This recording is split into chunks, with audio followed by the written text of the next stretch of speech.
sol da manhã pra parar a roupa. Você já tá de sair? Ai, minha, não vai ele. Eu vou bater o Batista, levar essa trouxa de roupa. E você não foi ele? Você sabe que ela mora longe, né? Mas prometeu que vai falar com o pai. Pra confirmar se o motorista da casa e a igreja do Emanuel. Eu tenho surpresa. Ela se limpa primeiro. Se fosse hoje, eu tinha dito ao Ela se limpa primeiro. Você diz isso porque você não ama. Eu não quero que o Manuel fique na situação. Apenas acho infantilidade da parte dele fingir que ainda está cheio viajante por orgulho.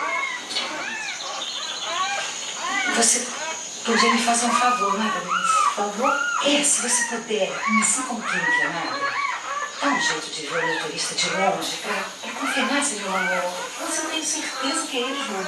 Eu vi o chapéu que ele comprou pra você na cozinha do Dr. Batista. Mas eu sou igual a São Tomé. Eu preciso ver daqui. E se de repente a Catarina vai lá, apronta o maior escândalo e morrer?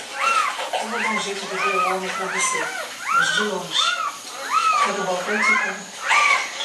Eu só vou estar aqui mais tarde, tá? Porque eu vou sair pra entregar uma coxa de roupa. Essas são as salas que eu encontrei para o senhor, doutor Batista. Pertencia a outro candidato, mas ele fugiu para a Suíça. Parecem perfeitas. O senhor trabalha rápido.